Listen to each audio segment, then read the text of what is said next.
Hi everyone, welcome back to the channel. This is Ikram Iman. आज हम start करने वाले हैं लेसन नंबर 4। ये यूनिट नंबर 2 का लेसन नंबर 2 होने वाला है। बिकॉज देखिए, हमने इसके पहले जो है 3 लेसन ऑलरेडी डिस्कस कर लिए हैं। हम सॉल्व का मटेरियल रेफर कर रहे हैं। तो बेसिकली मैंने आपको स्टार्टिंग में जो है बिल्कुल बताया था कि इसका जो है स्ट्रक्चर कैसे होने वाला है। तो अगर आपने इसका पहले का वीडियो नहीं देखा है तो उसको पहले देख लीजिए। मैं एक बार और बता देती हूँ आपको शॉर्ट में। तो देखिए, सबसे इम्पॉर्टेंट चीज़ यहाँ पर यह है कि इसमें 5 यूनिट है आपको, ठीक है। और सॉल्व के मटेरियल में ये डिवाइडेड है इन अराउंड 12 लेसन्स। तो ये जो फर्स्ट जो यूनिट था, इसका 2 लेसन्स थे। हमने दोनों लेसन डिस्कस कर चुके हैं, वीडियोस ऑलरेडी अपलोडेड है, ठीक है। 4 पार्ट में मैंने जो है ये कोलोनियलिज्म नेशनलिज्म जो है कंप्लीट कर लिया है। इसके बाद यूनिट नंबर 2 मैंने स्टार्ट किया था। यूनिट नंबर 2 का फर्स्ट जो लेसन है यानी लेसन नंबर 3 वो मैं डिस्कस कर चुकी हूँ। अब लेसन नंबर 4 वो हम आज डिस्कस कर लेंगे। Colonial ideology of civilising missions, utilitarians and missionaries. तो बेसिकली इसी के साथ आपका लेसन नंबर 4 फिनिश हो जाएगा, फिर हमारा लेसन नंबर 5 आएगा। तो ऐसा करके जो है हम एक एक टॉपिक को अच्छे से डिस्कस कर रहे हैं। तो शुरू करते हैं हमारा लेसन नंबर 4। इस चैप्टर में बेसिकली हमारा जो कंसर्न रहेगा वो रहेगा यूटिलिटेरियंस और मिशनरीज से रिलेटेड। दूसरी चीज़ ये भी है कि इसमें हम कल्चरल इम्पैक्ट की बात करने वाले हैं, ज़्यादातर सोशल रिलीजियस इम्पैक्ट की भी बात करने वाले हैं ब्रिटिशर्स की। तो बेसिकली देखिए, इसके पहले वाले चैप्टर में हमने अपने अगर वीडियोस देखे होंगे तो हमने मेनली कॉन्स्टिट्यूशन को जो है सेंटर ऑफ अट्रैक्शन रखा था, उसके अराउंड जो है हमारा डिस्कशन रिवॉल्व कर रहा था। बट इन दिस चैप्टर हमारा डिस्कशन जो है वो अवॉल्व करेगा regarding the religious social cultural aspect. तो देखा जाए तो इंडिया के अंदर जो ब्रिटिशर्स जब आए, आज भी जो है हम ब्रिटिश की चीज़ों पर चलते हैं। 200 साल उन्होंने रूल किया, 200 साल से कहीं ज़्यादा रूल किया। पहले तो वो ईस्ट इंडिया कंपनी के टाइप में जो है 200 साल उन्होंने रूल किया, फिर 200 साल और रूल किया। उसके जाने के 75 साल होने के बावजूद जो है हम लोग आज भी जो है ब्रिटिशर्स की बहुत सारी चीज़ें कर रहे हैं। अगर आप देखें, इंग्लिश एजुकेशन को प्रमोट करना। सेकेंडली आप देखोगे अगर कि ब्रिटिशर्स के द्वारा ये जो वेस्टर्नाइजेशन है, जो क्लोथ्स का वेस्टर्नाइजेशन हम कर रहे हैं, हमने इंडियन कल्चर को छोड़कर वेस्टर्न क्लोथ्स और हैप्पी न्यू ईयर बनाना और बहुत सारी चीज़ें जो है आज भी हमारे कल्चर में जो है इंग्रेव्ड हो चुकी है। इतने अच्छे से इंग्रेव्ड हो चुकी है कि अब जो है इसे हम निकाल भी नहीं पा रहे हैं। तो बेसिकली वही सारी चीज़ें हम इस चैप्टर में डिस्कस करने वाले हैं। तो ये बहुत इंटरेस्टिंग होने वाला है। इस चैप्टर का स्ट्रक्चर कुछ इस तरीके से है कि हम समझेंगे कि कॉलोनियल आइडियोलॉजी क्या थी। कॉलोनियल आइडियोलॉजी मतलब कॉलोनियल जब लोग आए थे तो उन लोगों के दिमाग में क्या चीज़ें चल रही थी, मिशनरीज कौन थे, यूटिलिटेरियंस कौन थे, और यूटिलिटेरियंस और लिबरल्स के बीच में क्या डिफरेंसेस हुआ करते थे। ओरिएंटलिज्म को हम समझेंगे। उसके बाद हम समझेंगे कि जो सिविलाइजिंग मिशन है उसके आइडियोलॉजी क्या थी ब्रिटिशर्स की। और ये बहुत सारी चीज़ें हम इस चैप्टर में समझने वाले हैं। तो स्टार्ट करते हैं। तो इस चैप्टर में बेसिकली आप ये समझोगे कि क्या रीजंस थे और क्या ऑब्जेक्टिव थे इंग्लिश कॉलोनियल रूल के। इससे पहले कि मैं आगे बढ़ूँ, मैं आप लोगों से एक सवाल पूछूंगी कि आपको क्या लगता है कि इंग्लिश जो है मतलब जो ब्रिटिशर्स हैं वो इंडिया में क्यों आए थे, ठीक है। अगर उस टाइम पे वहाँ पर वो लोग जो है ऑलरेडी थोड़ा प्रॉस्पेरस थे, मतलब उस टाइम पे ऐसा था कि उन लोगों के पास जो है बहुत सारी चीज़ें थी। उन लोगों के कब्जे में आयरलैंड आ चुका था, बहुत सारे एम्पायर्स। तो बेसिकली उन लोगों को क्या चाहिए था इंडिया से, वो क्यों आए थे यहाँ पर, ठीक है। अगर आपको टाइम चाहिए आप वीडियो पॉज करके सोचिए क्यों आए थे ये जो ब्रिटिशर्स है यहाँ पर। उसके बाद मैं आपको बताऊंगी कि ब्रिटिशर्स जो है वो क्यों आए थे। और बेसिकली क्यों आए थे में ही जो है पूरा चैप्टर जो है वो उसी में जो है निहित है। बिकॉज देखेंगे कि हम क्या क्या रीजंस हो सकते हैं कि ब्रिटिशर्स क्यों आए थे। उनकी आइडियोलॉजी से सोचेंगे, हमारी आइडियोलॉजी से सोचेंगे, एक थर्ड पर्सन की आइडियोलॉजी से भी हम सोचेंगे। जैसे कि आपने इससे पहले वाले चैप्टर में पढ़ा होगा, जब मैंने आपको कॉलोनियलिज्म और नेशनलिज्म के डिफरेंट पर्सपेक्टिव समझाए थे, तब मैंने आपको बताया था कि नेशनलिस्ट पर्सपेक्टिव क्या होता है, इंपीरियलिस्ट पर्सपेक्टिव क्या होता है, कॉलोनिस्ट पर्सपेक्टिव क्या होता है। बहुत सारे हमने पर्सपेक्टिव पढ़े थे। मतलब हम ये समझते हैं कि हर तरीके से कॉलोनियलिज्म को और नेशनलिज्म को देखने का तरीका हमने समझा था। अब इस चैप्टर में हम समझेंगे कि क्या क्या मिशन हो सकता है, क्या क्या पर्पस हो सकता है ब्रिटिश का इंडिया में आने का। सबसे पहले यहाँ पर एक बहुत अच्छा डायग्राम बना हुआ है, इसको आप रेफर कर सकते हो। तो इसमें बताया गया है कि ब्रिटिशर्स के क्या पर्पस हो सकते हैं। तो यहाँ पर बहुत सारे मिशंस लिखे, बहुत सारे पर्पस लिखे हुए हैं। देखिए, एक तो है सेटलमेंट इन कॉलोनीज। उनके पास जो है पॉपुलेशन हो सकता है ज़्यादा हो रही तो उस टाइम पे, इसलिए वो यहाँ पर आके कॉलोनीज में बसना चाहते हो सकता है कि वो लोग हमें सिविलाइज करने आए हो सकता है उन्हें हमारे नेचुरल रिसोर्सेज को एक्सप्लॉइट करने आए हो सकता है अपना कल्चरल का इम्पीरियलिज्म करने के लिए आए हो, अपने कल्चर को बढ़ावा देने के लिए आए हो सकता है मार्केट के लिए आए हो, और हो सकता है कि वो कन्वर्जन करने के लिए आए हो लोगों को क्रिश्चियनिटी में। तो बेसिकली बहुत सारे रीजंस हो सकते हैं। अब हम समझेंगे एक एक रीज़न को डिटेल में।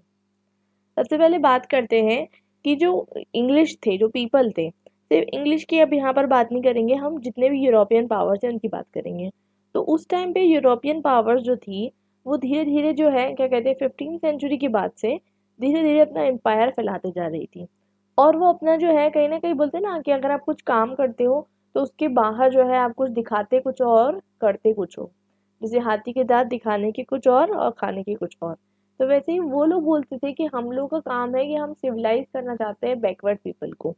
उन्हें लगता था कि पूरे वर्ल्ड जो है वो पूरा बैकवर्ड है, अनसिविलाइज लोग भरे हुए हैं, बार्बरिक लोग भरे हुए हैं, ठीक है, मतलब जाहिल लोग भरे हुए हैं। और वो लोग जो है बहुत ज़्यादा सिविलाइज्ड है, और वो लोग जो है क्रिश्चियनिटी को फैलाएंगे तो पूरा वर्ल्ड जो है वो सिविलाइज हो जाएगा, इनलाइटन हो जाएगा। इसलिए वो वेस्ट से आते हैं एशिया, अफ्रीका और लैटिन अमेरिका में हम जो अपने आइडियाज है उसको फैलाने के लिए। और इसी के चलते उन लोग की टेरिटरीज इतनी स्प्रेड हो गई कि एक जो है क्या कहते हैं, आपने सुना होगा कि ब्रिटिश एम्पायर में कभी भी सूरज नहीं डूबता। मतलब इनका मतलब ये होता है कि एक जगह सूरज उगता है तो दूसरी जगह उग जाता है, क्योंकि वर्ल्ड में तो आपने पढ़ा ही होगा रोटेशन एंड रिवॉल्यूशन सब चीज़ें। तो बेसिकली एक कंट्री में सूरज डूबता है तो दूसरी कंट्री में उग जाता है, तो उनका इतना बड़ा एम्पायर हो चुका था ब्रिटिशर्स का। और ये जो फाउंडेशन था इम्पेरियल एटीट्यूड का, तो बेसिकली उनका उनका ये था कहना कि वो लोग जो है वो कौन है, वो लोग सिविलाइज करने के लिए आए हुए हैं। अब यहाँ पर सिविलाइजिंग मिशन है जिसको यूज़ किया गया था जस्टिफिकेशन करने के लिए, क्योंकि वो अपने कॉलोनीज बढ़ाते जा रहे थे और इंटरवेंशन करते जा रहे थे। और वो ऐसा बताते जा रहे थे कि हम ये सारी चीज़ें इसलिए कर रहे हैं ताकि हम मॉडर्नाइज कर सके, वेस्टर्नाइज कर सके इंडिजीनियस पीपल को। और ये उन्होंने किस टाइम पीरियड में किया, 15 से 20th सेंचुरी के बीच में। और लेट 15th सेंचुरी से शुरुआत की और 20th सेंचुरी के मिडल तक आने तक के उनका ये काम रहा। उसके बाद तो उनको ये सब चीज़ें छोड़नी पड़ी, क्योंकि कब तक वो करते रहेंगे। आप देखोगे 1945 से लेके 1990 तक के उन्होंने जितनी कॉलोनीज जो है बनाई थी, वो सब उनको एक एक करके पूरी कॉलोनीज उनकी आज़ाद हो गई। तो ये हम बात करते हैं यूरोप की। तो यूरोप में जो है ये चाहे फ्रेंच हो, चाहे उसमें इंग्लिश पीपल हो, चाहे उसमें जर्मन हो, ठीक है, तो वो सब लोग चाहे पोर्टुगीज हो, तो बेसिकली वो लोग हर जगह पे जो है जाते थे, एक्सप्लॉइट करते थे और नाम क्या देते थे कि हम सिविलाइज करने आए हैं लोगों को, ठीक है। अब जैसे फ्रेंच की colonies Algeria, West Africa, Indo China, और पोर्टुगीज की एंगोला, जूनिया, मोजम्बिक, तिमोर, तो बाकी सारी जितनी भी टेरिटरीज हैं, तो वो लोग सब यही बोलना चाहते थे कि हम लोग सिविलाइज करने आए हैं, लेकिन एक्चुअली में वो लोग नेचुरल रिसोर्सेज को एक्सप्लॉइट करने के लिए आए थे। सेकेंडली यहाँ पर चीज़ आती है कि ब्रिटिशर्स हैं, जर्मन्स है या चाहे अमेरिकन्स है, तो ये सब लोग जो है अपने कॉलोनियल एक्टिविटी को किस किस नाम पे जस्टिफाई कर देते हैं, सिविलाइजिंग मिशन के नाम पे। और साथ-साथ जो है जिस तरीके से रशिया का इन्वेंशन होता है सेंट्रल एशिया में, उसको भी जो है क्या कहते हैं जस्टिफाई कर दिया जाता है।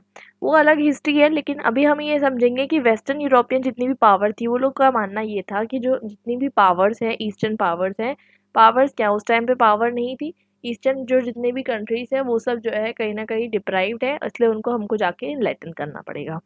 अब आप देखोगे कि जो वर्ल्ड में आज लार्जेस्ट रिलीजन जो है क्रिश्चियनिटी है। क्या इसका कारण ये हो सकता है कि जो इतने सारे ब्रिटिशर्स, इतने सारे यूरोपियंस, इतना ज़्यादा जो है जो यूरोपियन है उन्होंने डोमिनेट किया, इतने साल तक रूल किया, कॉलोनीज बनाई, ये क्या इसका कारण हो सकता है? बिल्कुल हो सकता है, क्योंकि जो क्रिश्चियनिटी जो है वो मोस्टली इसी टाइम में जो है बहुत हद तक के पूरे वर्ल्ड में जो है फैलती है।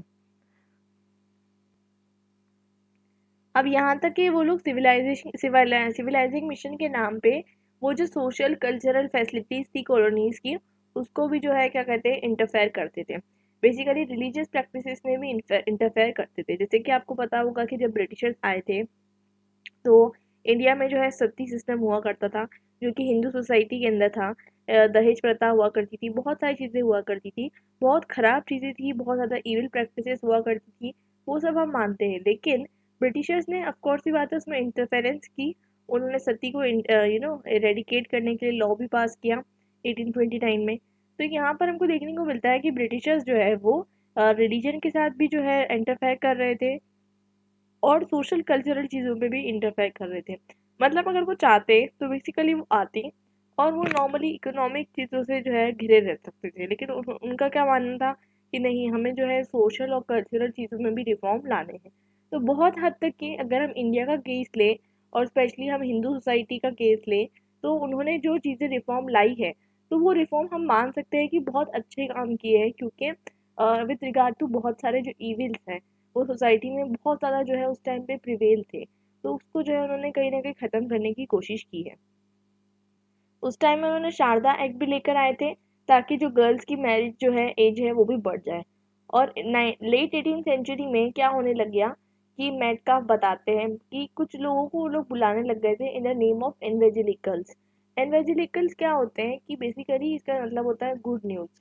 गुड न्यूज़ मतलब ये होता है कि वो जो है इन शॉर्ट क्रिश्चियनिटी को फैलाने के लिए कुछ लोगों को बुलाते थे जो कि एजुकेशनिस्ट होते थे, कुछ लोग जो है फ्री ट्रेडर्स होते थे, अलग अलग टाइप के लोग होते थे जो कि इंडिया में आते थे और रहते थे और बहुत सारे लोगों को क्रिश्चियनिटी में कन्वर्ट करने की कोशिश करते थे। और उनका मानना ये था कि इंडिया का कोई पास नहीं है, इंडिया जो है स्टैग्नेंट है और इसमें जो है इंडिया के जो लोग हैं वो बहुत ज़्यादा सुपरस्टिशन में फंसे हुए हैं, सोसाइटल इल्यूजन में फंसे हुए हैं और इस तरीके से मतलब जो है पूरे डूबे हुए हैं कि उनको बाहर निकालना बहुत ज़्यादा ज़रूरी है। तो इसलिए वो, जैसे कि मैंने आपको बताया था कि आज के टाइम पे भी आप देखोगे कि कितने पार्ट ऑफ इंडिया में आप देखोगे कास्टिज्म आज भी प्रैक्टिस हो रहा है, छुआछूत, अनटचेबिलिटी। आप गाँव में जाके देख लो, ठीक है, वहाँ पर आप देख लो। उसके अलावा जो है फीमेल इन्फेंटिसाइड, फीमेल फर्टिसाइड, आप हरियाणा यूपी का केस ले लीजिए, वहाँ पर आपको दिख जाएंगे कि कितने केसेस निकल कर आते हैं हर ईयर। तो बेसिकली वहाँ पर उनका यही मानना था कि हम जितने भी कानून ला लें, लोग जो है ये सब चीज़ें छुप के करते हैं, कानून से बच कर करते हैं।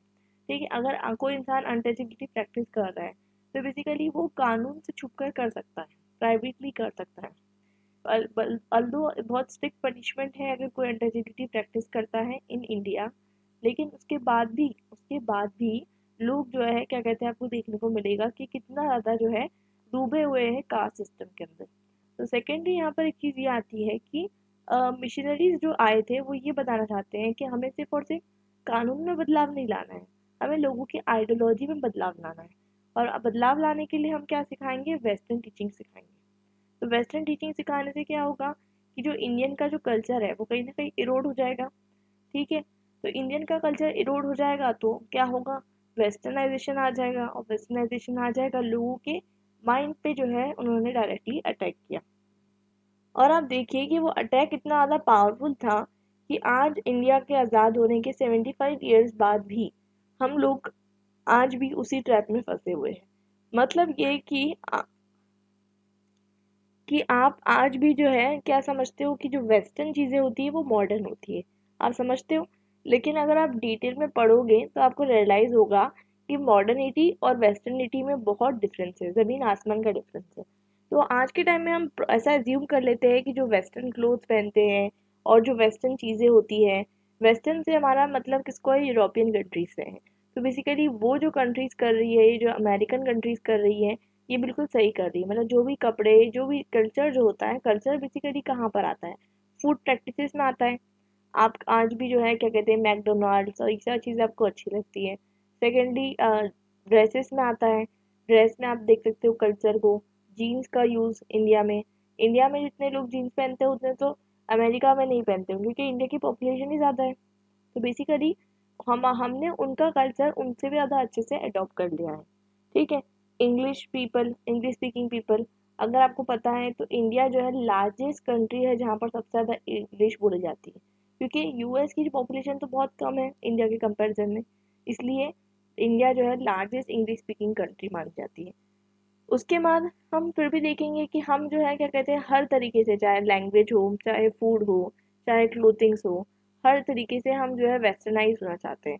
और हमें लगता है कि अगर हम वेस्टर्नाइज हो रहे हैं तो हम मॉडर्नाइज हो रहे हैं, लेकिन मैं आपको बता दूं दोनों चीज़ों में बहुत डिफरेंस है।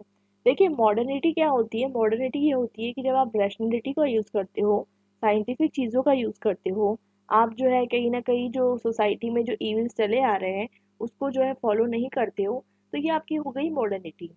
बट वेस्टर्निटी मतलब क्या हो रहा है? वेस्टर्निटी मतलब जो कल्चरल इम्पीरियलिज्म उन्होंने बना के रखा है वेस्टर्न पीपल ने पूरे वर्ल्ड में, वही चीज़ को आप फॉलो कर रहे हो और आप वो करते हो। अगर आप रियलाइज़ करो, आज सुबह से लेकर शाम तक के आपके डे को देखो, तो आपको रियलाइज़ होगा कि आप जो है कहीं ना कहीं बहुत ज़्यादा वेस्टर्नाइज्ड हो गए हो। मॉडर्नाइज हो गए हो या नहीं वो नहीं पता, लेकिन एक्सटर्नली जो है आजकल लोग वेस्टर्नाइज हो गए हैं। बाहर से वेस्टर्नाइज दिखेंगे, अंदर से जो है लोग जो क्या करेंगे, अनटचेबिलिटी प्रैक्टिस करेंगे, डिस्क्रिमिनेशन करेंगे, लेकिन बाहर से जो है वो क्या दिखेंगे, बिल्कुल वेस्टर्नाइज दिखेंगे और वो एज्यूम करेंगे कि वो बहुत ज़्यादा मॉडर्न हो चुके हैं, लेकिन ऐसा नहीं होता है। सिमिलरली उसी टाइम पे उस टाइम पे ये भी होता है कि तो लोगों की सोच पे अटैक जो है उस टाइम से शुरू हो जाता है। अब उस टाइम पे ऐसा टाइम था, जब मैंने आपको पहले भी समझाया था कि जो मुगल एम्परर्स थे, औरंगज़ेब के बाद वाले जितने भी एम्परर्स थे, उनको बेसिकली वीक रूलर्स माना जाता है। तो बेसिकली उस टाइम पे ये हो रहा था कि जो ब्रिटिशर्स थे वो अपनी पावर गेन कर रहे थे, और उन्होंने उस टाइम पे जब वो यहाँ पर आए थे, उन्हें इंडिया के बारे में इतना कुछ पता नहीं था। तो वो लोग जो है धीरे धीरे चीज़ें देखते जा रहे थे, समझते जा रहे थे। जैसे कि रॉबर्ट क्लिफ की बात माने तो रॉबर्ट क्लिफ को जो है रिस्पॉन्सिबल माना जाता है और क्रेडिटेड माना, उनको क्रेडिट किया जाता है कि उन्होंने ईस्ट इंडिया कंपनी का एस्टैब्लिशमेंट किया था इंडिया में। तो बेसिकली उनकी बात माना जाए तो स्टार्टिंग में जब वो आए थे तो वो लोग इंटरफेयर नहीं करना चाहते थे इन दी कल्चरल पार्ट, क्योंकि आप जब तक कोई कंट्री में आए हो, वहाँ का आप कल्चर नहीं समझोगे और अपना कल्चर अगर इम्पोज करने चले तो सामने वाले लोग आपकी बात नहीं भी सुन सकते। ठीक है, सिविल डिसोबीडियंस हो सकता है। तो उस चीज़ को उन्होंने अवॉइड करने के लिए एक डबल गवर्नमेंट का जो है सिस्टम रिकमेंड किया था, जिसके अंदर क्रिमिनल जस्टिस सिस्टम किसको दे दिया जाएगा, नवाबी ऑफिशियल्स को दे दिया जाएगा, और सिविल और फिजिकल मैटर्स की बातें हैं, इकोनॉमिक से रिलेटेड जो बातें हैं वो सब कौन कंट्रोल करेगा, कंपनी कंट्रोल करेगी। तो इस तरीके का उन्होंने नॉन इंटरफेरेंस की पॉलिसी अपनाई थी स्टार्टिंग में, बिल्कुल स्टार्टिंग में। उसके बाद आप देख सकते हो जैसे चार्टर एक्ट पास हुआ 1793 में, देख लीजिए 1813 में देख लीजिए, आपको दिखेगा कि कहीं ना कहीं जो है वेस्टर्न एजुकेशन का प्रमोशन इंडिया में, इंग्लिश एजुकेशन का प्रमोशन, उसके लिए इन्वेस्टमेंट और मिशनरीज को फंडिंग प्रोवाइड करना, ये सारी चीज़ें जो है चालू हो गई थी, क्योंकि इंडियंस को जो है वो लोग समझ चुके थे कि किस तरीके से इंडियंस है। और फिर उसी टाइम से मतलब अराउंड 19th सेंचुरी की स्टार्टिंग से ही तो उन्होंने जो है ये सारी चीज़ें जो है चालू कर दी थी। अब यहाँ पर जो है क्या बात आती है, मिशनरीज की बात आती है। तो मिशनरीज का क्या रोल प्ले हुआ था उस टाइम पे? तो बेसिकली यहाँ पर बुक में भी ये लिखा हुआ है और ये बिल्कुल सच है कि उस टाइम पे भी और आज भी कहीं कहीं पर आप देखोगे इंडिया के कुछ पार्ट में, इंडियन ट्रेडिशन और कल्चर में उस टाइम पे बहुत ज़्यादा सुपरस्टिशन भरा हुआ था। ठीक है, और प्रेजुडाइज भरा हुआ था। मतलब बहुत ज़्यादा जो है जो बाहर से लोग आते थे उन लोगों के प्रति जो है बहुत ज़्यादा जो है कहीं ना कहीं डिस्क्रिमिनेशन था, और बहुत ज़्यादा जो होता है ना सुपरस्टिशन बहुत ज़्यादा था कि ये नहीं करना है, वो नहीं करना है, सती सिस्टम, ये वो देवदासी सिस्टम। तो हर जगह पे जो है इतना ज़्यादा प्रेजुडाइज भरा हुआ था, कास्टिज्म तो इतना हद तक हो गया था कि लोगों को जो है क्या कहते हैं विलेजेस से बाहर निकाल दिया जाता था, उनकी जो परछाई को भी जो है क्या कहते हैं बुरा समझा जाता था। तो बेसिकली यहाँ पर इतनी सारी चीज़ें हो रही थी, तो वो हम मानते हैं कि इंडियन सोसाइटी उस टाइम पे बहुत ज़्यादा जो है सुपरस्टिशन से और प्रेजुडाइज से भरी हुई थी, क्योंकि लोग जो है वो बहुत ज़्यादा रिलीजियसली ब्लाइंड हो चुके थे। उन्हें जो है रिलीजन जो उनके टेक्स्ट थे, जैसे कि मनुस्मृति, और जैसे कि आपको जो है कुछ रेफरेंसेस जो है टेक्स्ट मिल जाएंगे उपनिषद से, कहीं कहीं पर आपको मिल जाएगा वेद से। उसके अलावा उनको जो है क्या करें, जो कास्ट सिस्टम जो बताया गया था वहाँ पर, उसको वो लोग इतना ज़्यादा अच्छे से फॉलो करते थे कि उनको उसके अलावा कुछ भी चीज़ें नहीं देखने को मिलती थी।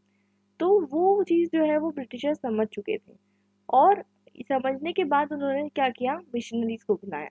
मिशनरीज को क्यों बुलाया? तो मिशनरीज इसलिए आए ताकि इंडिया की जो पॉपुलेशन है उनको वेस्टर्न एथिक्स सिखाया जा सके। वेस्टर्न एथिक्स मतलब वेस्टर्न में क्या क्या चीज़ें चल रही है वो सब वैल्यूज सिखाई जाए, और साथ साथ क्रिश्चियनिटी भी उनको सिखाई जा रही थी इंडियंस को। और बेसिकली यहाँ पर जो है इंडिया ब्रिटिशर्स चाहते थे कि इंडियंस जो है वो क्रिश्चियनिटी में कन्वर्ट हो जाए, ताकि उनका रूल जो है वो बहुत ईजी हो जाए। और साथ साथ जो है उन्होंने ये जो मिशनरी ने जो जिस तरीके से जो उन्होंने रोल निभाया, उसकी वजह से पूरा स्ट्रक्चर जो है हिंदुस्तान का चेंज हो गया। तो जैसे कि उस टाइम पे चार्ल्स ग्रैंड बताते हैं, जो कि कलकत्ता में रहते थे, उन्होंने स्टडी भी की, वो बताते हैं 1792 में कि सबसे बड़ी दिक्कत यहाँ पर ये है कि जो रिलीजन यहाँ पर है वो रिलीजन बहुत ज़्यादा इग्नोरेंस और सुपरस्टिशन को बढ़ावा दे रहा है, और ये उसी चीज़ को जो है बढ़ावा दे रहा है। इसलिए वो है ना बताते हैं कि हमें जो है रिलीजन को चेंज करना पड़ेगा या फिर रिलीजन के सुपरस्टिशन को चेंज करना पड़ेगा।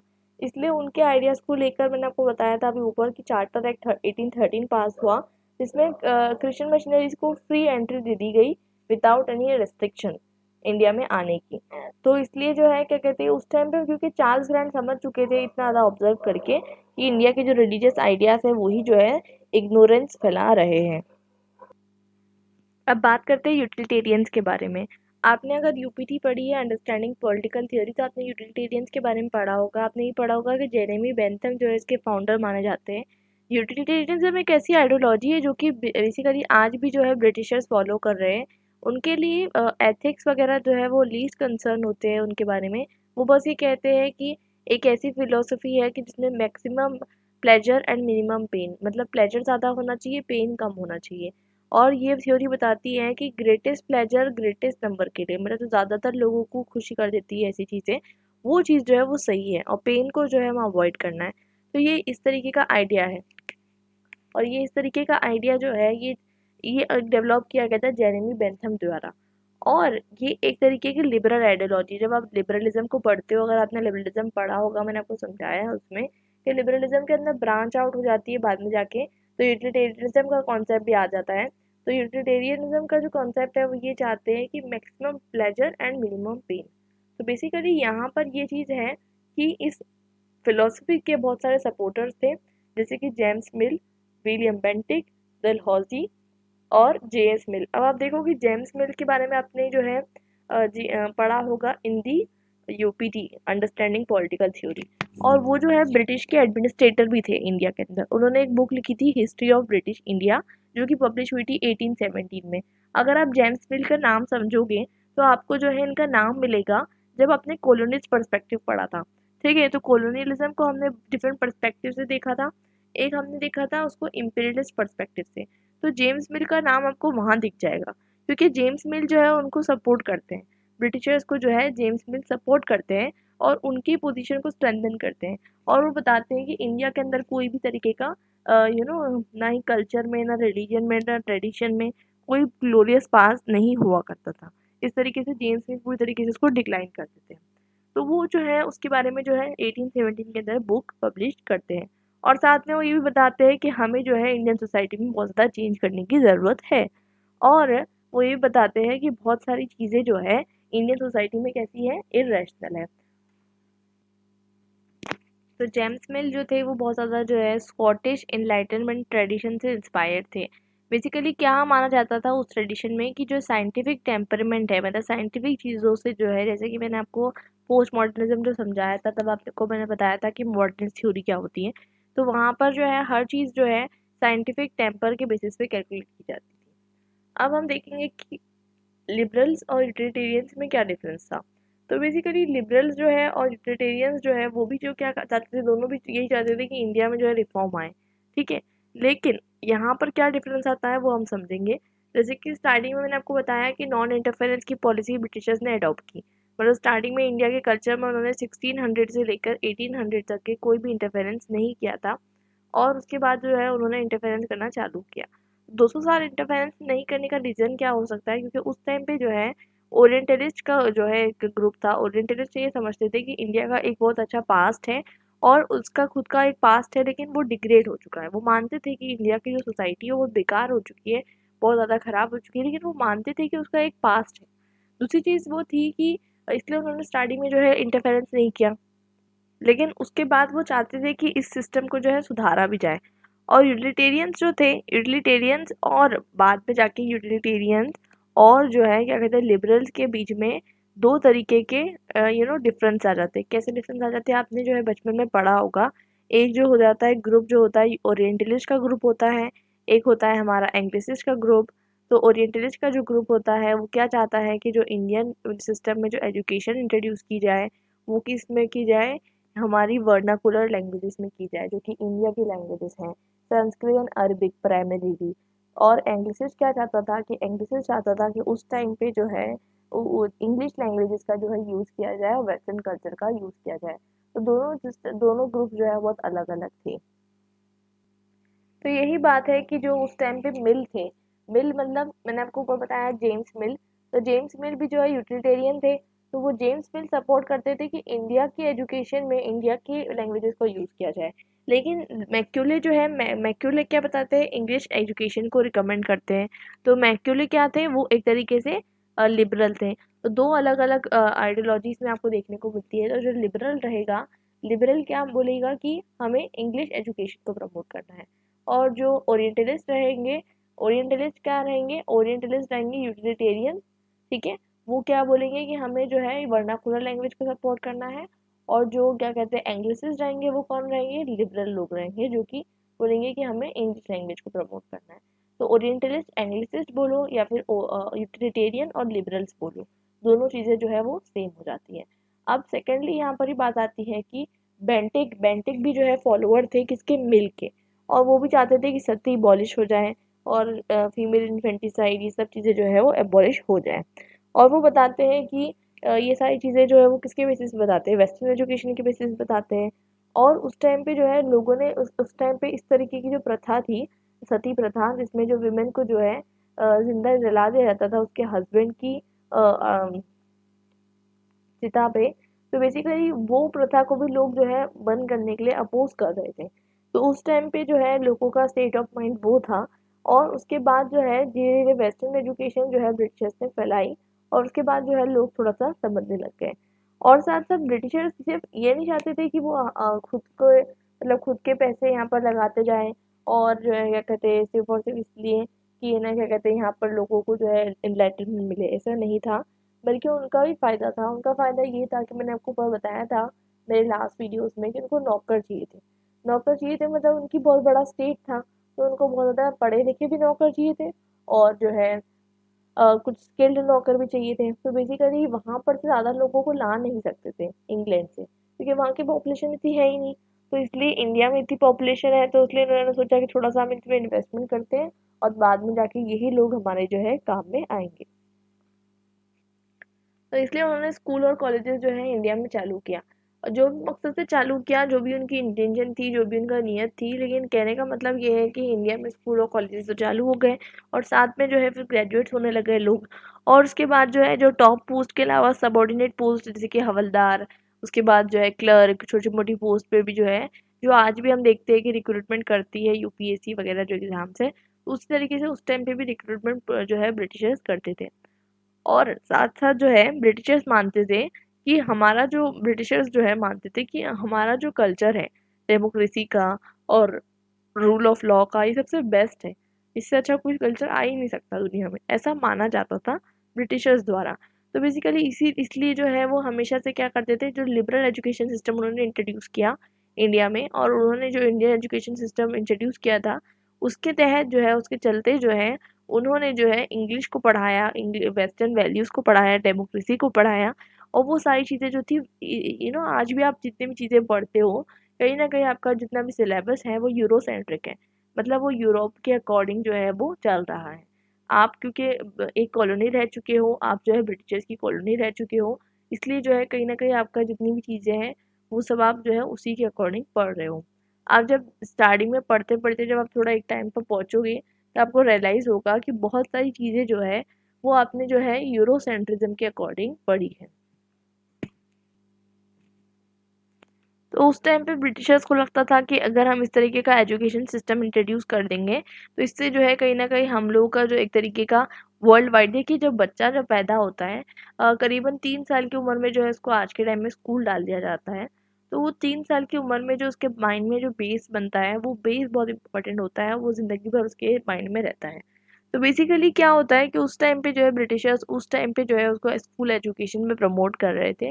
वरना पहले जो है पेरेंट्स जो है कभी स्कूल हुआ करती नहीं थी, और बहुत बड़े होने तक के जो है लोग उसका कोई इस तरीके का सिस्टम हुआ नहीं करता था। लेकिन ब्रिटिशर्स ने जो है बिल्कुल starting of the age, tender age होती है, उसमें से ही जो है जो माइंड्स है, जो साइकोलॉजी है लोगों की, उसको ट्रेन करना शुरू कर दिया था। तो कुछ लोग जो थे, कुछ ब्रिटिशर्स ऐसे भी थे जैसे कि मैक्यूले, उन्होंने बहुत ज़्यादा सिग्निफिकेंट कंट्रीब्यूशन दिया है इंडियन एजुकेशन में। तो उनको ऐसा लगता था कि हमें इंडियंस को एजुकेट करना चाहिए, और इसलिए वो लोग जो है इंडियन में एजुकेशन सिस्टम जो है ब्रिटिशर्स का इंट्रोड्यूस कर चुके थे। और हम देखते हैं कि आज भी जो है क्रिश्चियन मिशनरी स्कूल चली आ रही है, करीबन 100 साल पुरानी, करीबन 75 साल पुरानी। तो ऐसी ऐसी स्कूल्स जो है वो चली आ रही है। तो इसका जो है क्या रिलेवेंस है, क्या सिग्निफिकेंस है कि ये सब चीज़ें जो है ये ब्रिटिशर्स द्वारा जो है इतनी ज़्यादा प्रमोट की गई कि आज भी जो है हमारे माइंड में ये चलता है कि क्रिश्चियन मिशनरी स्कूल से पढ़ना एक अपने आप में प्रेस्टिजियस बात कंसीडर की जाती है, और इंग्लिश बोलना अपने आप में जो है एक तरीके से स्टैंडर्ड माना जाता है। तो ये सारी चीज़ें जो है ये हम किस चीज़ का शिकार है, ये हम इम्पीरियल माइंडसेट का शिकार हो चुके हैं, और ये चीज़ को हम रियलाइज़ भी नहीं करते। उस टाइम पे जो है मैक्यूलर जैसे लोग जो थे वो चाहते थे कि ब्रिटिश इम्पीरियलिज्म जो है वो फैले, और साथ में एजुकेशन भी फैले। तो इसलिए, और कुछ इंडियंस भी थे जैसे कि राजा राम मोहन रॉय। तो राजा राम मोहन रॉय वो एक बहुत इंपॉर्टेंट फिगर थे, जिनको हम कहते हैं सोशल रिफॉर्मर के फादर कहते हैं हम, father of social reformation in India. और उन्होंने सती के लिए बहुत काम किया। तो वो भी चाहते थे कि इंडियन एजुकेशन जो है वो इंग्लिश में हो, और वो ये मानते थे कि इंग्लिश में एजुकेशन होने से बहुत ज़्यादा साइंटिफिक डेवलपमेंट होगा। और इसलिए वो बताते हैं कि हमें, अगर वो साथ साथ जो है संस्कृत को जो है बिल्कुल जो है अपोज करते थे, क्योंकि उनको पता था कि संस्कृत में जो है बहुत सारी चीज़ें जो है मनुस्मृति में हो गई, और बहुत सारी जगहों पे ऐसी ऐसी लिखी गई है जिससे लोग और ज़्यादा पढ़ते जाएंगे तो फिर वही चीज़ों में जो है गुमराह होते जाएंगे, और ज़्यादा सुपरस्टिशन में जो है वो फैलते जाएंगे। इसलिए जो है वो चाहते थे कि ओल्ड सुपरस्टिशन जो है वो ख़त्म हो जाए, इसलिए ओल्ड लैंग्वेजेस को वो ख़त्म करना चाहते थे, और इंग्लिश का वो साथ देते थे। तो बेसिकली ब्रिटिश इंडियन एडमिनिस्ट्रेटर जो है और कुछ इंडियन सोसाइटी के लोग मिलकर चाहते थे कि हम इंडियन एजुकेशन को बढ़ावा मिले। तो देखते हैं ओरिएंटलिज्म क्या होता है। ओरिएंटलिज्म मतलब होता है यूरोपियन आइडिया ऑफ ओरिएंट। मतलब देखिए, ओरिएंट में आपको समझाती हूँ क्या होता है। ओरिएंट होता है east, eastern world. Eastern world किसके कंपैरिजन में, देखिए ईस्ट आप जब देखते हो वर्ल्ड जो है गोल है, तो ईस्ट आपको किसी के रेफरेंस में देखना पड़ेगा।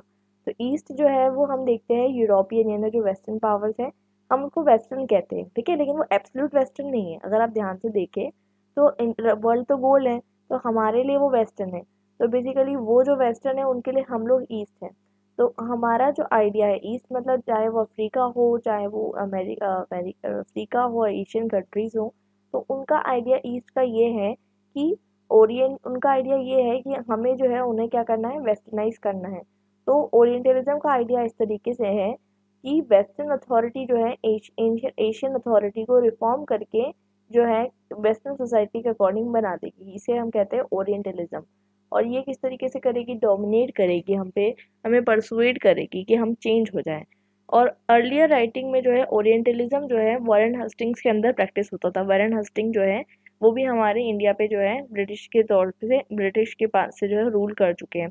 तो वॉरेन हस्टिंग के अंदर जो है ये आइडिया जो है वो प्रोपोगेट होता था। लेकिन पहले जो होता था ये नॉन इंटरफेरेंस की तरह होता था, और बाद में जो है ये चेंज हो गया। कैसे, जैसे समझते हैं कि अर्लियर मैंने आपको बताया था कि अर्लियर ऐसा आइडिया था कि जो भी लोग थे, ठीक है, जो भी लोग थे, जहाँ पर जो जाके आप रूल कर रहे हो तो उनको उनके लॉज के अकॉर्डिंग आप रूल करोगे, ठीक है। लेकिन बाद में जाके जो है इसका आइडिया जो है एंग्लिसाइजेशन आने लग गया। एंग्लिसाइजेशन मतलब इंग्लिश जो है, इंग्लिश का लेजिटिमेसी बढ़ने लग गया, और नई पॉलिसी आ गई, और उसका नाम हो गया ओरिएंटल डिस्पोटिज्म। इसका मतलब था कि इंग्लिश लोगों का, यानी ब्रिटिशर्स का जो था एक डोमिनेशन जो है वो हो गया था, और एक तरीके से कल्चरल सबऑर्डिनेशन किया जाता था जो कि कॉलोनीज थी उनका। मतलब कल्चर जो भी है कॉलोनीज का उसको हटाकर ओरिएंटलिज्म का जो कल्चर है उसे यहाँ पर जो है वो इम्प्लीमेंट करना है। ओरिएंटलिस्ट का कल्चर नहीं, जो हमारे वेस्टर्न कंट्री का जो कल्चर है उसे हमें यहाँ पर इम्प्लीमेंट करना है। तो स्टार्टिंग में तो जो आइडिया था डिस्पोटिज्म का, मतलब स्टार्टिंग में तो जो यूरोपियंस थे जो आए थे, तो उन्होंने सोचा था कि हमारा जो इंडिया है, इंडिया जो है, इंडिया पे जो है लोग राजा है, ज़मींदार है, वो हम पे जो है कहीं ना कहीं राज करते हैं, हमें जो है परेशान करके रखते हैं। कोई इंडिविजुअलिटी नहीं है, कोई लिबरलिटी नहीं है, कोई जो है सोसाइटी के बिना एग्जिस्टेंस नहीं है।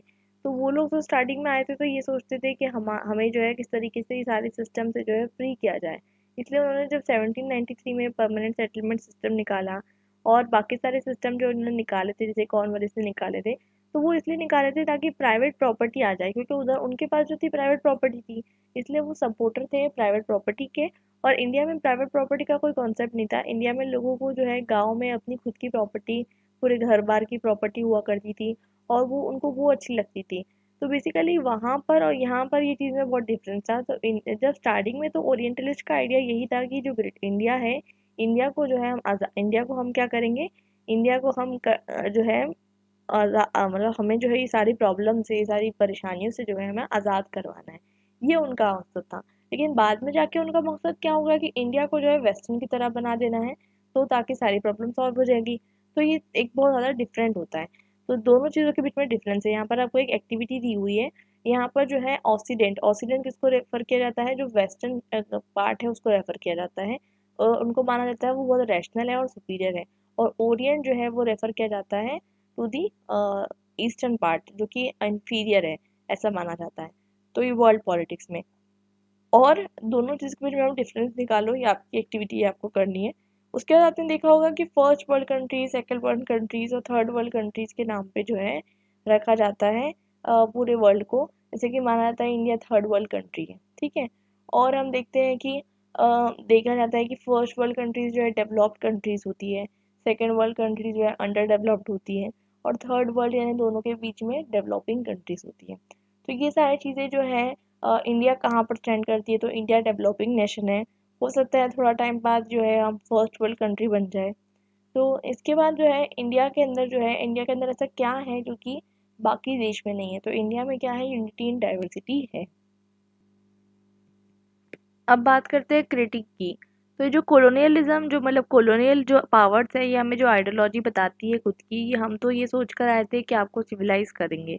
तो इसका क्या क्रिटिक आता है, तो बहुत सारे जो स्कॉलर्स हैं इंडिया के अंदर, बहुत सारे स्कॉलर्स जो इस बात को क्रिटिसाइज करते हैं, वो बताते हैं कि ये कोई बात नहीं हुई कि आप इस बेसिस पे जो है जस्टिफाई करोगे। तो बेसिकली यहाँ पर वो दो चीज़ें बताते हैं। एक तो बताते हैं कि जो इंडियंस है, इंडियंस ने जो है एजुकेटेड इंडियंस थे, उन्होंने खुद ही जो है क्या कहते हैं कॉलोनियल पावर को भी चैलेंज किया।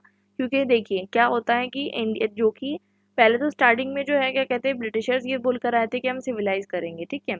उसके बाद में जाके उन्होंने उनको एजुकेशन भी दे दी, ठीक है। लेकिन वो भी जो है अपने जो है अनजस्ट रूल कर रहे थे इंडियंस पे। वो जो है खुद डेमोक्रेसी का फॉलो नहीं कर रहे थे, वो खुद जो है लिबरलिज्म का फॉलो नहीं कर रहे थे इंडिया में। तो इसलिए इंडियंस जो है वो रिवॉल्ट करने लग गए ब्रिटिशर्स के अगेंस्ट। तो जब आप जो है सिविलाइज करने आए थे हमको, तो हमको जो है आप क्यों नहीं जो है क्या कहते हैं सारी चीज़ें आप फॉलो कर रहे थे, और क्यों आप जो है अपना खुद का जो है डिस्पोटिज्म दिखा रहे थे, और क्यों आप खुद की अपनी खुद की वैल्यू से आप क्यों कॉन्ट्रेडिकेटरी काम कर रहे थे। और एक और बात ये भी है कि जो ब्रिटिशर्स हैं, उन्होंने कभी इतना ज़्यादा जो है फाइनेंशियल रिवॉर्ड दिया ही नहीं है एजुकेशन में। मतलब कि ब्रिटिशर्स चाहते ही नहीं थे कि ज़्यादातर इंडियन जो है वो एजुकेट हो जाए।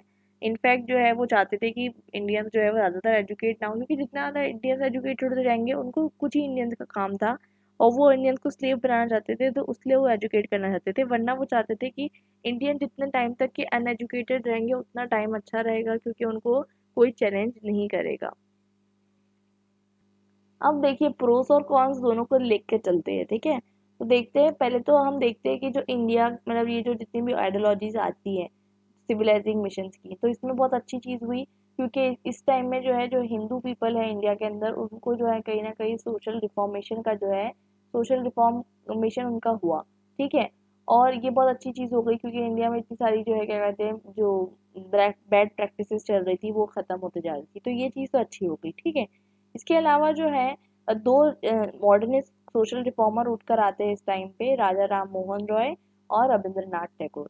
तो वो क्या बताते हैं कि जैसे कि इंडियन सोसाइटी जो है, इंडियन सोसाइटी का और ज़्यादा जो है क्रिटिकल एनालिसिस करते हैं, और जो कुछ उनके पास जो चीज़ें थी जैसे कि लिबर्टी, इक्वालिटी, जस्टिस और रैशनैलिटी के जो आइडियाज़ थे, उसके बेसिस पे वो इंडियन सोसाइटी का क्रिटिक करते हैं।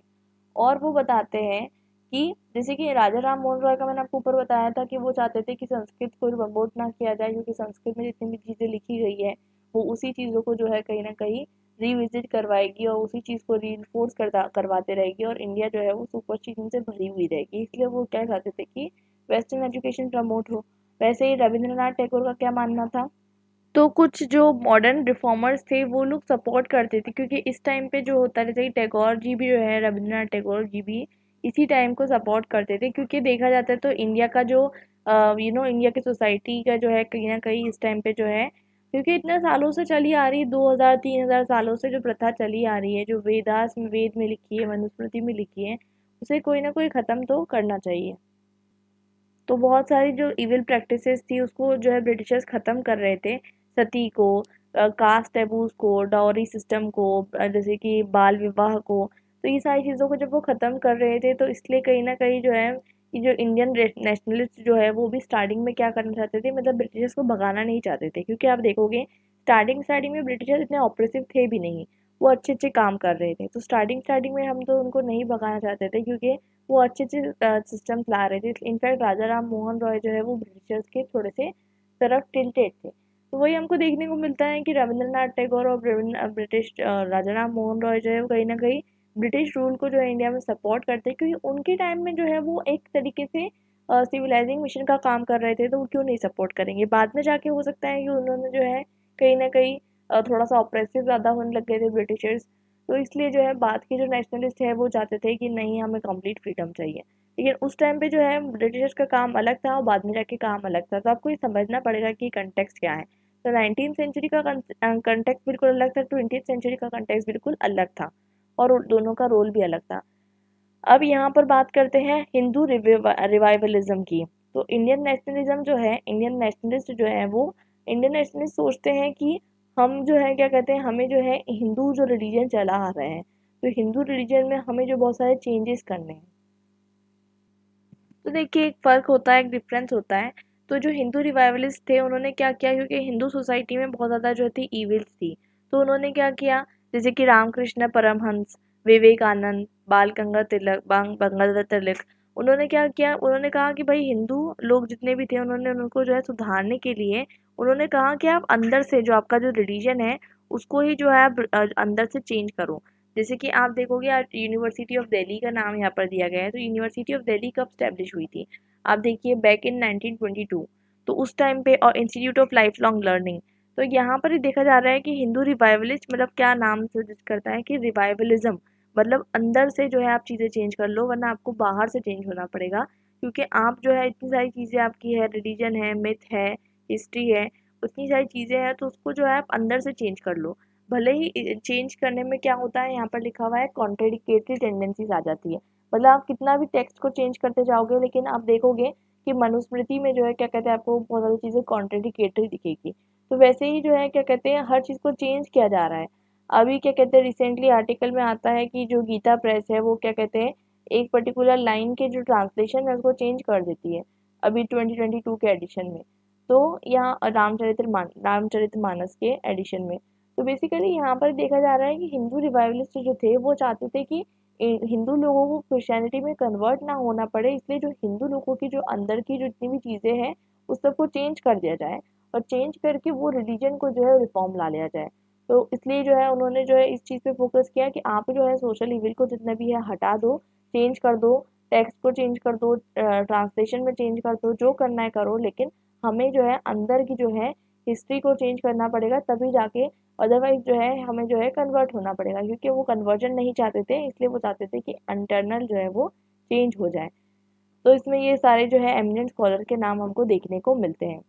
और इसी के साथ जो है हमारा चैप्टर जो है ऑलमोस्ट ख़त्म होने को आता है। लेकिन ये सारी चीज़ें जो है ये रिफॉर्मर के मूवमेंट्स भी और काउंटर रिफॉर्मर्स के मूवमेंट भी इंडियन नेशनलिस्ट को हेल्प करते हैं इमर्ज करने के लिए। अब फाइनली हम आ जाते हैं हमारी समरी पे, और हम समझ चुके हैं कि कॉलोनियलिज्म जो है किस तरीके से जो है कॉलोनियल पावर और कॉलोनीज के बीच में किस तरीके का रिलेशनशिप हुआ करता था, और ब्रिटिश कॉलोनियल पावर किस मकसद से इंडिया में आई थी, और वो चाहती थी कि जो नॉन यूरोपियन कंट्रीज है उनको जो है सिविलाइज करे, और साथ साथ जो है ट्रेडिंग भी करती थी। कहीं ना कहीं वो अपनी सुपीरियरिटी दिखाती थी इकोनॉमिक पावर के रूप में और कल्चरल पावर के रूप में भी। और उसके अलावा जो है हम ये देखते हैं कि किस तरीके से उनका जो सुपीरियरिटी थी उससे हम आज तक के जो है किस तरीके से इम्पैक्ट होते हैं। आज भी जो है हमारे जो आइडियाज़ है वो हमारी कॉलोनियल माइंडसेट पे बेस्ड है। तो इसी के साथ हमारा चैप्टर ख़त्म होता है। नीचे कुछ ग्लॉसरीज आपको दी हुई है जो आप रेफ़र कर सकते हो। आपको जो है बुक के रेफरेंसेस दिए गए हैं वो भी आप रेफ़र कर सकते हो, और आपकी रीडिंग्स भी आपको दी गई हैं वो भी आप रेफ़र कर सकते हो। तो इसी के साथ हमारा ये वाला चैप्टर फिनिश होता है। नेक्स्ट चैप्टर में हम मिलते हैं नेक्स्ट वीडियो में। ये लेसन नंबर 5 हम शुरू करेंगे। ये यूनिट नंबर 2 का ही रहेगा।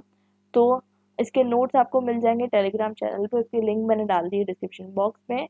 मिलते हैं in the next video. Till then happy learning and good bye.